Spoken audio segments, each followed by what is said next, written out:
Huwag kayong mag-alala. May dalawang binata. Andiyan dyan si Kusiel Tol Sarkal ng 3rd District of Manila. At yung anak ng ex-girlfriend ko, now my wife, anak ng misis ko, Councilor Joaquin Dumagoso, at anak ni City Administrator Attorney Wardy Quintos, Lady Quintos, Councilor from 4th District. We have our Chief of Staff Cesar Chavez, Wardy Quintos, our City Administrator, the Secretary to the Mayor, former Councilor Letlet Sarkal.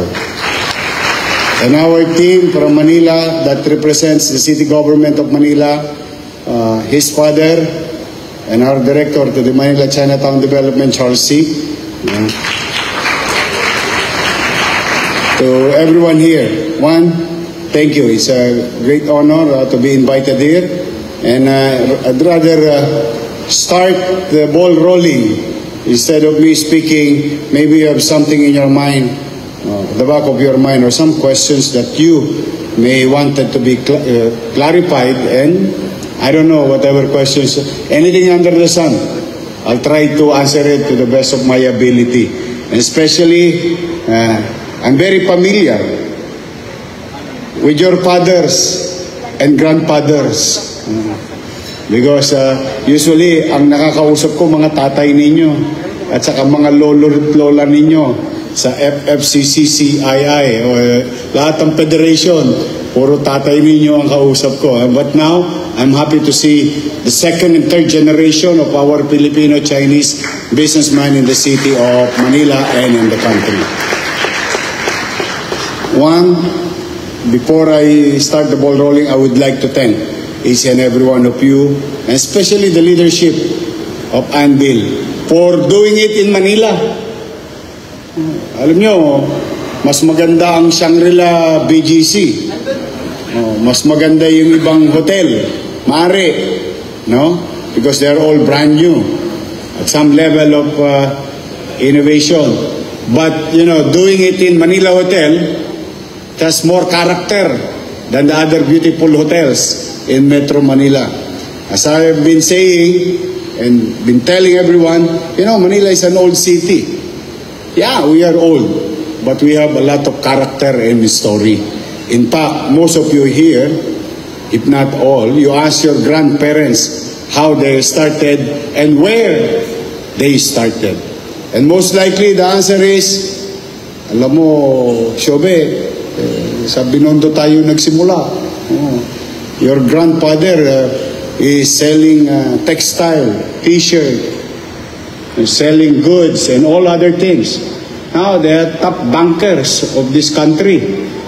Most of those banks that started also in Binondo.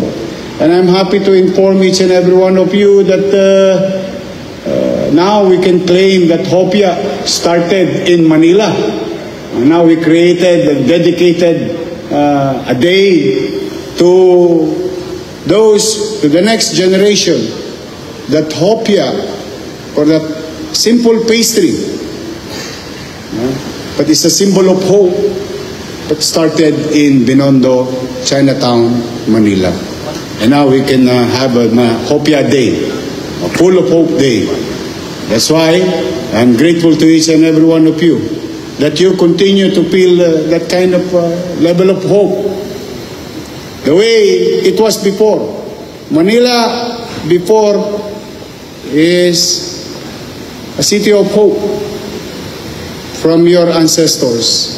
Today, it continues to be the city of hope.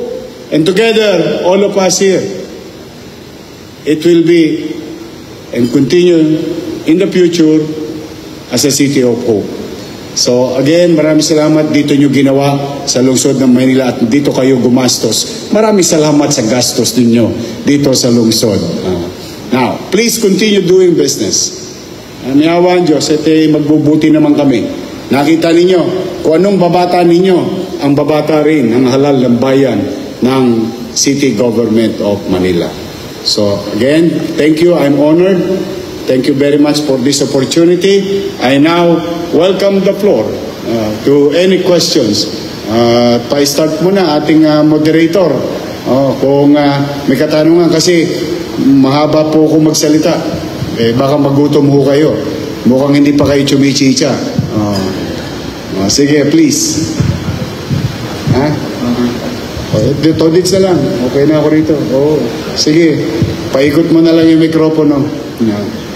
Go ahead. Ladies first. Wow.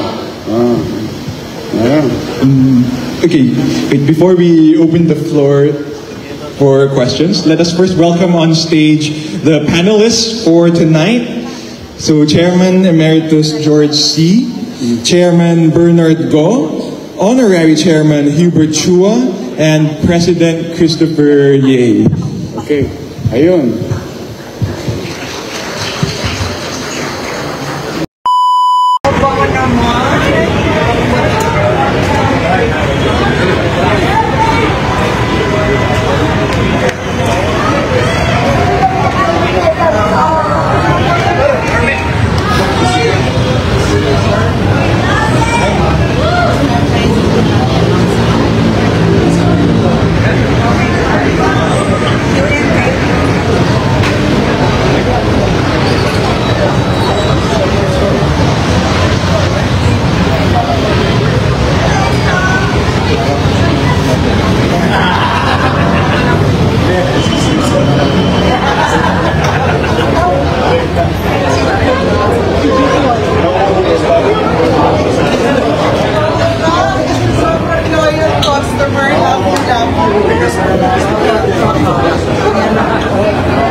Nabulit ka lang sisi. Bravo. 40 years ago. 40 years ago. Yeah, that's what I always tell them. Especially we are trying to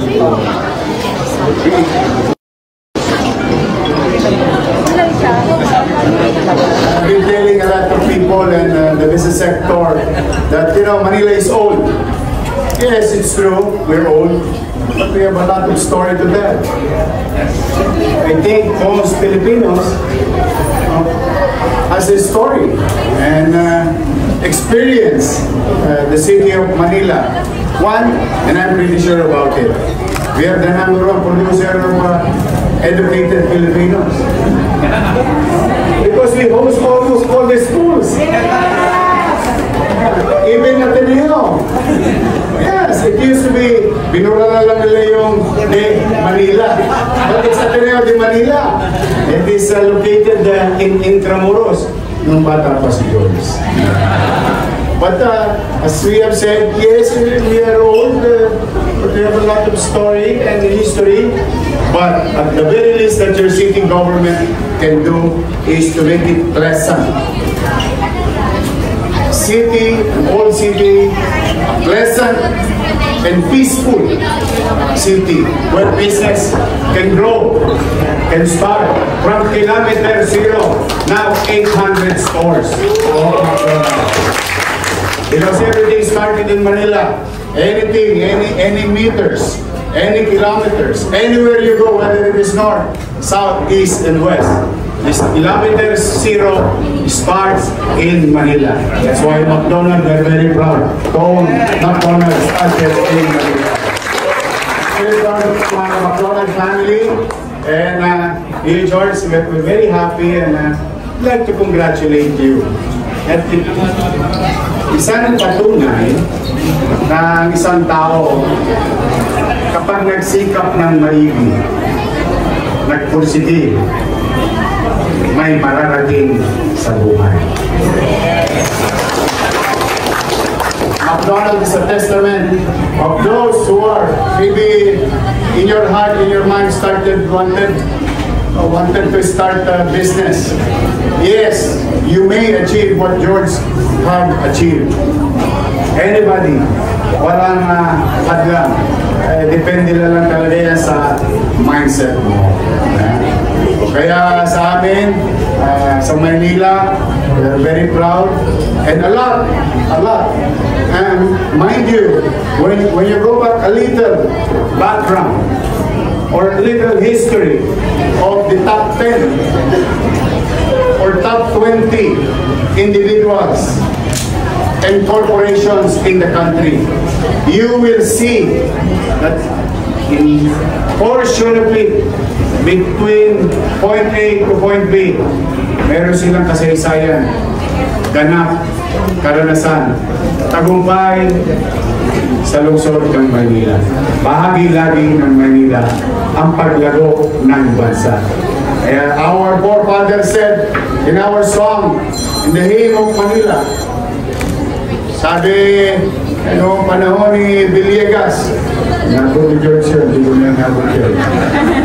Sabi ni Villegas, Mayor Villegas, Maynila, dalhin mo ang bandila. That's the song. Yan ang awit ng Maynila. But to the businesses, the franchisers, franchise family, thank you for continuing doing business in the city. Rest assured of what we have started in 2019 and 22, close its track in 22 to 25, will bring back that journey where business, the rules of doing business in the city of Manila will be certain. The sauce for the gander will be the sauce for the goose. It's a level playing field.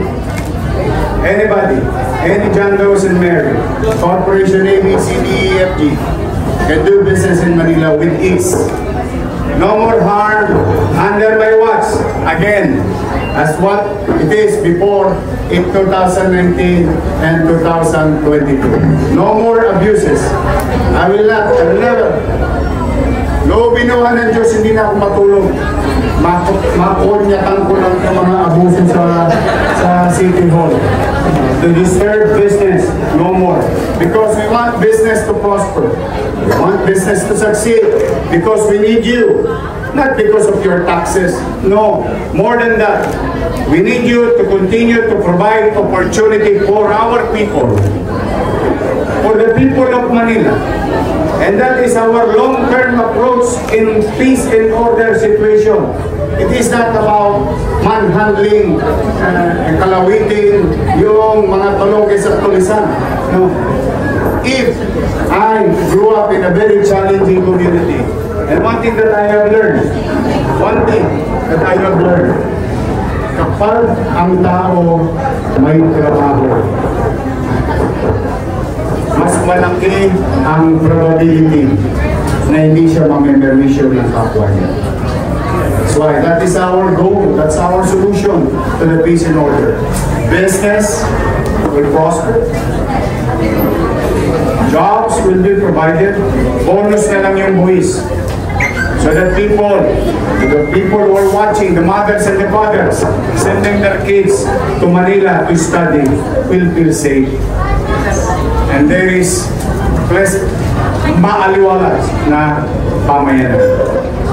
And if I may share, George, in less than 100 days, I would, at least within the striking distance, would like to share it to you. With the ease of doing business are in place now, again, and rules on zoning was cut from 22 to 7, from 15 to 5.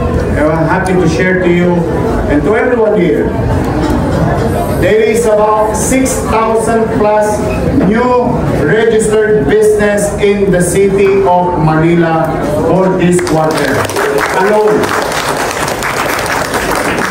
Just imagine if you do your simple mathematics. One business, one job. That's 6,000 new jobs. If it is one job.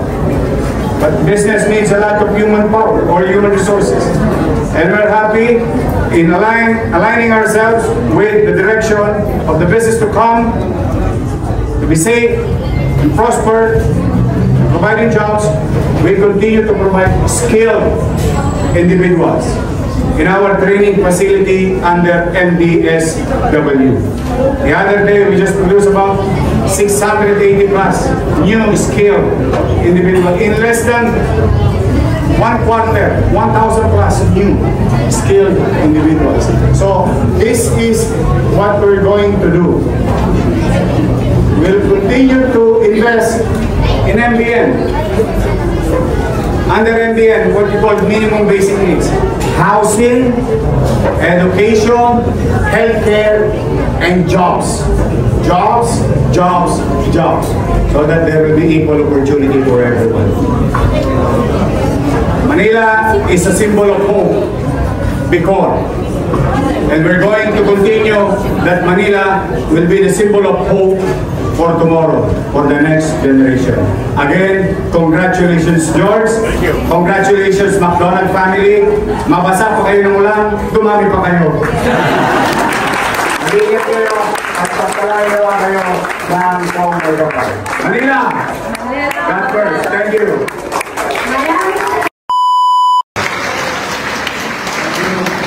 Po kayong lahat sa ating bisita ng National Government, National Library, Miss Bisita Velasco. Sa ating pagong bisita, mga alaglaga, mga eskwelahan, at sa ating Direktor ng Manila Library, Maylene Villanueva, to United Architect of the Philippines, mainit ba? Baka naman.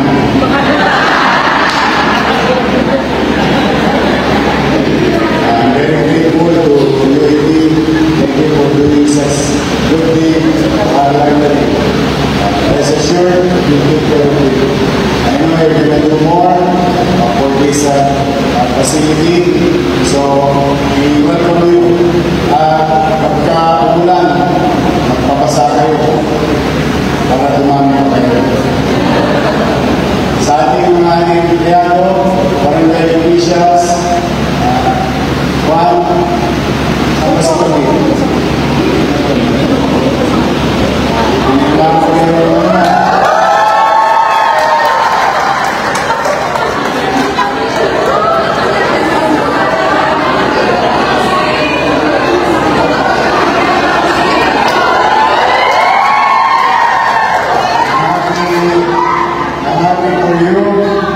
Thank you for your service for so long in job order.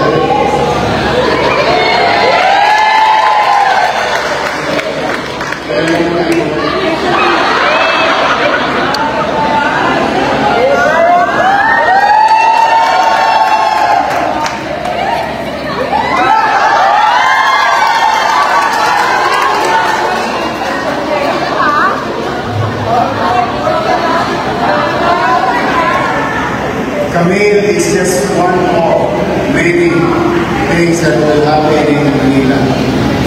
But, with regard to Camille, facility, delivery of service, now is complete, will grow, and you'll see under our walls, there will be growth. And efforts will be recognized properly, whether from the private sector, whether from the national government, or in our own little way as local government. So, maraming salamat sa ating mga kababayan tumutulong sa atin. But rest assured that despite of great challenges fiscally ng city, may kinakawin natin. Kaya Diyos, makakawin tayo.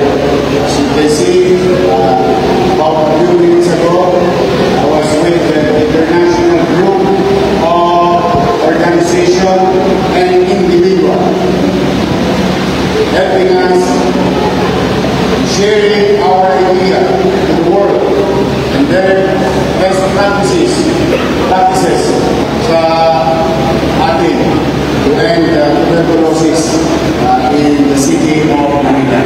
So maraming tumutulong, maraming tumikilos. Si Maylin, laging mabilis tumilos.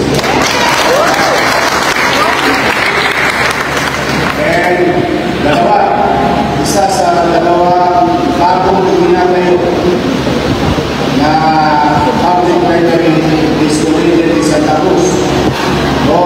At least in Sacramento. So these are the days that we continue to invest.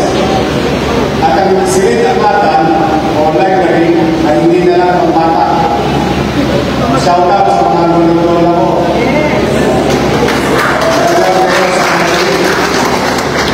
Dito wala kayo ginagawa.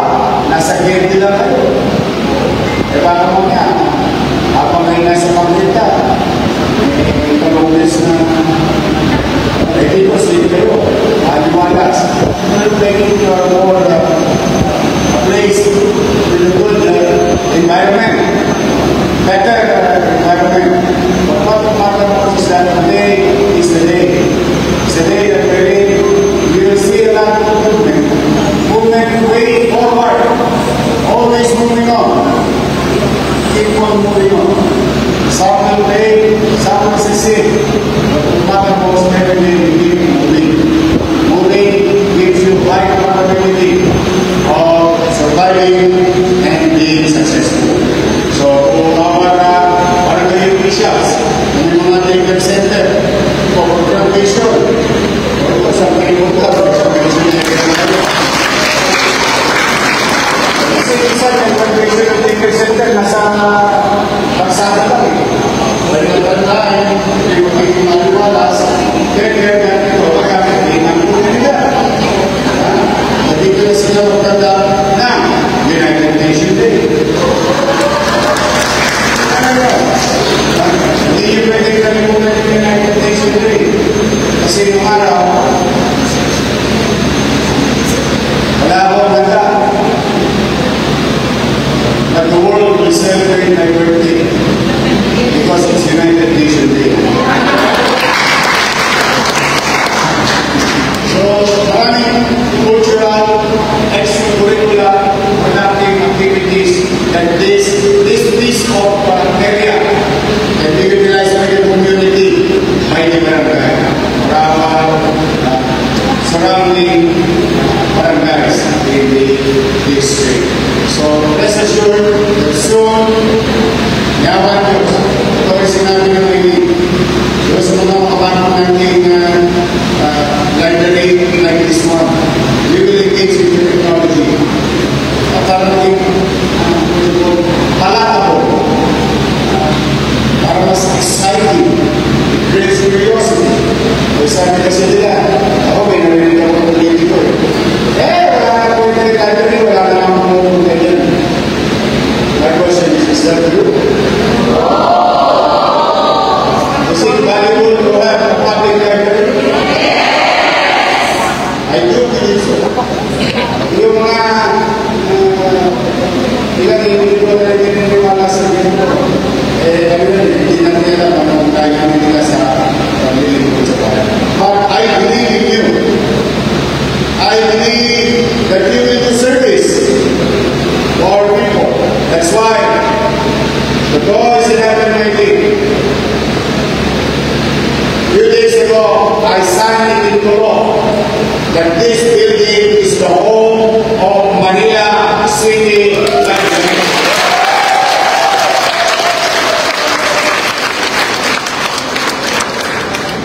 Hindi na kayo squatter. For our visitors, just for your example, wala akong sila sa akin yung kusina. Marami sila library, pero nakikitisan lang sila. Now, at least, there is only from here obligate, implement, in unison, in synchrony, all our public library units. I'm happy and excited that we'll build it better.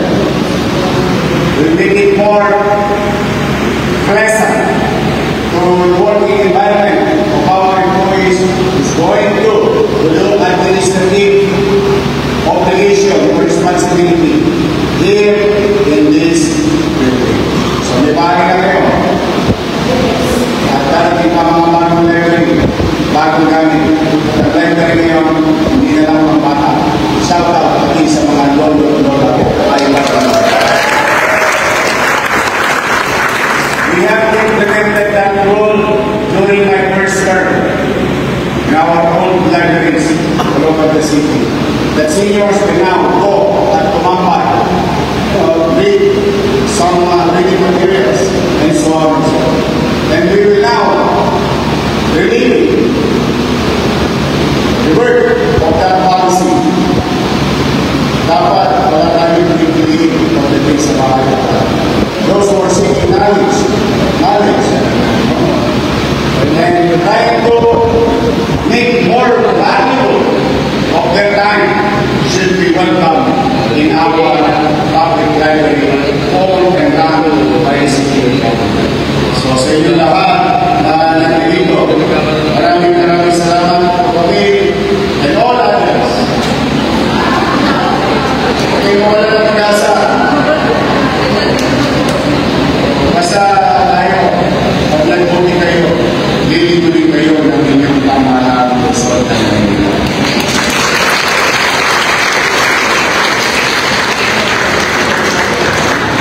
Muli, iingat kayo. Healthy, our primary issues. I cannot do this alone. There's so many things on the plate. But with your help and being together, we can make our city great again. So, mag-ingat kayo.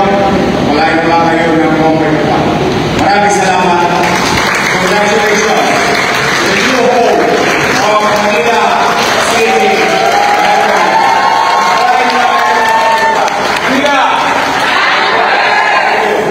Maraming salamat po. Muli po isang malakas na palakpakan. Yo! Dudoyte 2.0.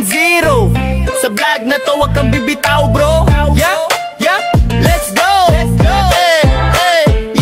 Yo, Dudoyte, palaging andito. Balitang totoo, walang plastikan dito. Sa politika o simpleng usapan, hatid ay raw vlog, diretsong katotohanan. Dudoyte 2.0, laging trending ang kwento. Sa YouTube, hanap mo to, political vlog na swak sa'yo. Para makiride, wag na magpahuli. Sa bawat issue, may banat si Dode. Wala na, seryoso pa. Dudoyte 2.0, siguradong panalo ka. Dudoyte 2.0, laging trending ang kwento. Pagpalain kayo ng buong may kapal. Manila! God first! Sa lahat ng viewers ni Dodoyte, ito, yun, steady lang kayo dyan sa Gedli. Please continue to watch the videos and please do subscribe. Ingat kayo. God first! Our hearts beat to the city streets. We began to feel the fire. We rise like tall buildings.